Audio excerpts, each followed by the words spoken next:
നമസ്കാരം. പ്രാർത്ഥന പലരും പലപ്പോഴായിട്ട് പറയുന്നൊരു കാര്യമുണ്ട്, ഞങ്ങൾ പ്രാർത്ഥിച്ചിട്ടൊരു ഫലവും കിട്ടുന്നില്ല, പ്രാർത്ഥനയുടെ ഫലം കിട്ടുന്നില്ല. എന്തൊക്കെ പ്രാർത്ഥിച്ചാലും ഞങ്ങൾക്ക് സംഭവിക്കുന്നതെല്ലാം നെഗറ്റീവാണ്, നേരെ എതിരാണ് സംഭവിക്കുന്നത്. എത്ര കാലമായി ഞങ്ങൾ ഈശ്വരനെ വിളിക്കാൻ തുടങ്ങിയിട്ട്, ഭഗവാനെ, ഈശ്വര, ഗുരുവായൂരപ്പ, ഞങ്ങൾ എന്തെല്ലാം പറഞ്ഞു പ്രാർത്ഥിച്ചു, ഞങ്ങളെ ഒന്ന് രക്ഷിക്കണേ, എന്തിനാ ഇത്ര ദുരിതങ്ങൾ പേറുന്നേ? ഇങ്ങനെയൊക്കെയാണ് ആളുകൾ അമ്പലത്തിൽ പോയി പ്രാർത്ഥിക്കുക. കരയാനും പ്രാർത്ഥിക്കാനും വേണ്ടിയിട്ട് അമ്പലത്തിൽ പോകുന്ന ആളുകൾ മാത്രം അമ്പലത്തിൽ പോകുന്ന ആളുകളുണ്ട്. കരയാനും പ്രാർത്ഥിക്കാനും വേണ്ടി മാത്രം അമ്പലത്തിൽ ചെന്ന് പ്രാർത്ഥിച്ചു കഴിഞ്ഞാൽ തിരിച്ചൊന്നും ഇങ്ങോട്ട് പറയില്ല എന്നുള്ളതുകൊണ്ട് വീട്ടിലുള്ളവരാരും ദുഃഖങ്ങൾ ഏറ്റുവാങ്ങാത്തോണ്ട് അമ്പലത്തിൽ ചെന്ന് നിന്ന് കരഞ്ഞു പറഞ്ഞ് നെഞ്ചത്ത് കൈ വെച്ച് കരഞ്ഞ് ശോകമുഖമായി അങ്ങ് പ്രാർത്ഥിക്കും. എന്നിട്ടോ തിരിച്ചു വന്നു കഴിഞ്ഞാൽ നമുക്ക് വീണ്ടും കിട്ടുന്നത് ഈ ദുരിതങ്ങൾ തന്നെ. ശരിക്കും പറഞ്ഞാൽ ദുരിതങ്ങൾ ഏറ്റുവാങ്ങാനാണ് നമ്മൾ അമ്പലത്തിൽ പോയി പ്രാർത്ഥിക്കുന്നത്. അമ്പലത്തിൽ പോകുന്നത് എന്തിനായിരിക്കണം? നമ്മുടെ മനസ്സിന്റെ ഉള്ളിൽ സന്തോഷവും മനസ്സിന് സമാധാനവും നമ്മൾക്കും ഒരു ചൈതന്യവും കിട്ടാൻ വേണ്ടിയാണ് നമ്മളെപ്പോഴും ക്ഷേത്രത്തിൽ പോകുന്നത്. പക്ഷെ നമ്മളോ നേരെ തിരിച്ച് ക്ഷേത്രത്തിൽ പോകുന്നത് പ്രാർത്ഥിച്ച് ദുരിതങ്ങൾ ഏറ്റുവാങ്ങാനാണ്. അപ്പൊ നമ്മൾ ചെയ്യേണ്ടത് എന്താണെന്ന് വെച്ച് കഴിഞ്ഞാല്, ക്ഷേത്രങ്ങളിൽ പോകുമ്പോൾ ഇനി മുതൽ എല്ലാവരും ദുരിതങ്ങൾ ഏറ്റുവാങ്ങാൻ ചെല്ലാതെ സന്തോഷമാകുന്ന മനസ്സുകൊണ്ട് അമ്പലത്തിലേക്ക് പോവാം. ഞാൻ ക്ഷേത്രത്തിൽ പോകുന്നു, ഭഗവാനെ കണ്ട് എൻ്റെ നന്മകൾ അറിയിക്കാൻ ഞാൻ പോവുകയാണ്. അപ്പൊ ക്ഷേത്രത്തിൽ പോയിട്ട് ഇനി പ്രാർത്ഥിക്കേണ്ടത് എങ്ങനെയാന്ന് വെച്ച് കഴിഞ്ഞാൽ, എത്ര കഷ്ടപ്പാടും എത്ര ദുരിതങ്ങളും ജീവിതത്തിൽ ഉണ്ടെങ്കിലും ആദ്യം തന്നെ നിങ്ങൾക്ക് ഈ ജീവിതമാകുന്ന മനുഷ്യജീവിതം കിട്ടിയതിന് നിങ്ങൾ ദൈവത്തിനോട് നന്ദി പറയാം. അല്ലെങ്കിൽ നിങ്ങൾക്ക് അതില്ല എന്ന് വിചാരിച്ചിട്ട് നിങ്ങൾ എന്ത് ചെയ്യുക? ജീവിതം വേണ്ട എന്ന് വെക്കുന്നവരാണല്ലോ ആത്മഹത്യ ചെയ്യുന്നത്. എത്രയൊക്കെ ആയാലും ഈ മനുഷ്യൻ ജന്മത്തിൽ ഒരുപാട് നല്ല കാര്യങ്ങൾ നിങ്ങൾക്ക് ചെയ്യാനുണ്ട്. അപ്പൊ ഇങ്ങനെ ഒരു ജീവിതം, ഇങ്ങനെ ഒരു മനുഷ്യജന്മം നിങ്ങൾ കിട്ടിയ, പട്ടിയോ പൂച്ചയോ ആടോ കോഴിയോ പട്ടിയോ ഒന്നും ആവാതെ ഇങ്ങനെ ഒരു മനുഷ്യജന്മം കിട്ടിയതിന് നിങ്ങൾ എന്നും ദൈവത്തിനോട് നന്ദി പറയാം. ഒപ്പം തന്നെ നിങ്ങൾ എത്ര ബുദ്ധിമുട്ടുള്ള സമയമാണെങ്കിലും എന്ത് തന്നെ ദുരിതങ്ങൾ നിങ്ങൾക്ക് ഉണ്ടെങ്കിലും അമ്പലത്തിൽ പോകുമ്പോൾ ചിരിച്ച മുഖത്തോടെ സന്തോഷത്തോടെ ഭഗവാനെ, രാജാവിനെയും ഭഗവാനെയൊക്കെ കാണാൻ പോകുമ്പോൾ ചിരിച്ചോണ്ട് വേണം പോവാൻ.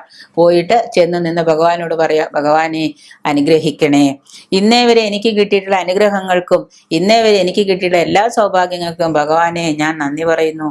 ഗുരുവായൂർ നടക്കെ ചെന്ന് നട തുറക്കുന്ന സമയത്ത് തിക്കിക്കൂട്ടി ഇടിച്ചുകൂട്ടി വേർത്തൊലിച്ച് എല്ലാവരും പ്രാർത്ഥന ഇങ്ങനെ ഫലിച്ച് പ്രാർത്ഥിക്കുകയാണ്, കരഞ്ഞ് പ്രാർത്ഥിക്കുക. കൃഷ്ണ, ഭഗവാനെ, ഗുരുവായൂരപ്പ, നീ കണ്ടില്ലേ എൻ്റെ കഷ്ടപ്പാടുകള്, നീ എന്നെ അനുഗ്രഹിക്കണേ, കഷ്ടപ്പാടുകൾ കണ്ടില്ലേ, എൻ്റെ ദുരിതത്തിൽ നിന്ന് എന്നെ കരകയറ്റണമേ എന്നെല്ലാവരും കരഞ്ഞ് പ്രാർത്ഥിക്കുകയാണ് കൃഷ്ണന്. ഭഗവാൻ ഇങ്ങനെ കേൾക്കുന്നത് എന്താ? എന്നെ ദുരിതത്തിൽ നിന്ന് കരകയറ്റണമേ എന്ന് പറഞ്ഞു. കരകയറ്റണം എന്ന് പറഞ്ഞത് ഭഗവാൻ കേട്ടില്ല, ദുരിതം എന്ന് പറഞ്ഞതേ കേട്ടുള്ളൂ. നമ്മുടെ മനസ്സിലുണ്ടാകുന്ന ആ ഇമോഷൻസ് നമ്മൾ കരഞ്ഞ് പ്രാർത്ഥിക്കുമ്പോൾ സന്തോഷമായിട്ട് പുറത്തേക്ക് വന്നാൽ ആ ബിംബത്തെ തട്ടി തിരിച്ച് നമ്മളിലേക്ക് തന്നെ അത് വരുന്നത് സന്തോഷമായിട്ടായിരിക്കും. നമ്മൾ കരഞ്ഞ് കണ്ണീരൊലിപ്പിച്ച് മൂക്കൊലിപ്പിച്ച് പ്രാർത്ഥിച്ചു കഴിഞ്ഞാൽ അത് തന്നെ നമ്മളിലേക്ക് തിരിച്ചു വരും. നമ്മളുടെ ഭൂരിപക്ഷം പേരുടെയും പ്രാർത്ഥനകൾ ഫലിക്കാത്തതിന്റെ കാര്യവും അത് തന്നെയാണ്. നമ്മൾ ദുരിതങ്ങൾ ഏറ്റുവാങ്ങാൻ വേണ്ടിയാണ് ക്ഷേത്രത്തിൽ പോയി പ്രാർത്ഥിക്കുന്നത്. പ്രാർത്ഥനയുടെ ശീലം മാറ്റുക, പ്രാർത്ഥനയുടെ രീതി മാറ്റുക. പ്രാർത്ഥിക്കേണ്ടത് ഇങ്ങനെയാണ്. എങ്ങനെ? പോസിറ്റീവായിട്ട് പ്രാർത്ഥിക്കുക. എന്താണ് പോസിറ്റീവ്?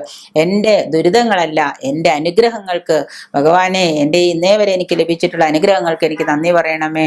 പണ്ട് ഏതോ ഒരു ഇതിൽ പറഞ്ഞിട്ടുണ്ട്, 4 പശുവുള്ള ഒരു വൃദ്ധ അവർ ചെന്ന് കരഞ്ഞു പറയാണ്, എൻ്റെ പശുക്കളെ എല്ലാം സംരക്ഷിക്കണമേ, എൻ്റെ ജീവിതമാർഗമാണ് അത്, അതുങ്ങളെ എന്നെയും കാത്തുരക്ഷിക്കണേ ഭഗവാനെ എന്ന് പറഞ്ഞു ഒരു ദിവസം കാത്തുരക്ഷിക്കുന്ന ഭഗവാൻ എന്ത് ചെയ്തു? ഒരു പശു ചത്തുപോയി.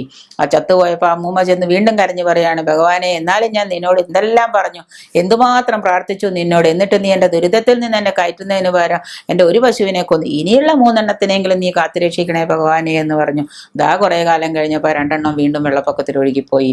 ഇനി ഒരു പശുവുണ്ട്. ഇനി അതിനുവേണ്ടി പ്രാർത്ഥിച്ചിട്ട് എന്താ കാര്യം? പക്ഷെ പ്രാർത്ഥനയുടെ ശീലം, രീതി, സ്പിരിച്വൽ സയൻസിലെ രീതി മാറ്റുക. നിങ്ങളുടെ പ്രാർത്ഥനകൾ എപ്പോഴും വലിക്കുന്നത് പോസിറ്റീവും സന്തോഷവുമായ രീതികളാണെങ്കിൽ നമ്മൾക്ക് തിരിച്ചു കിട്ടുന്നതും അതേ തരംഗങ്ങളായിരിക്കും. കാന്തിക പ്രവാഹം ഉളവാക്കുന്ന തരംഗത്തോടുകൂടി നമ്മൾ അത് പറയുന്നത് എന്തും സന്തോഷമായിട്ടായിരിക്കണം. ദേഷ്യത്തോടെയും മനസ്സിലെ പ്രക്ഷുബ്ധമായ മനസ്സോടെയും നമ്മൾ പ്രാർത്ഥിക്കാതിരിക്കുക.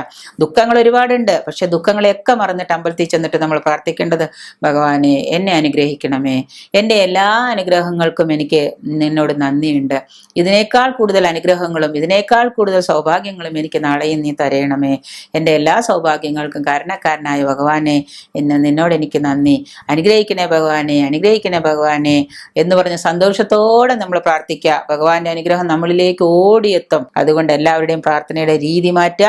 ചെയ്തതിനും സംഭവിച്ചതിനും സംഭവാമി യുഗേ യുഗേ എന്ന് ഭഗവാൻ പറഞ്ഞിരിക്കുന്ന വെറുതെ അല്ല, അത് തന്നെയാണ് സത്യം. അതുകൊണ്ട് നല്ലതായാലും ചീത്തയായാലും ഇന്ന് വരെ സംഭവിച്ചത് എന്താണോ അതെല്ലാം മറക്കുക. നല്ല രീതിയിൽ പോയിട്ട് സ്പിരിച്വൽ സയൻസിൽ നമ്മുടെ ഹൃദയത്തെ തൊട്ടറിഞ്ഞ് പ്രാർത്ഥിക്കാൻ ശ്രമിക്കുക. പ്രാർത്ഥന പ്രാർത്ഥനകളുടെ ഫലം നിങ്ങൾക്ക് തീർച്ചയായിട്ടും കിട്ടും.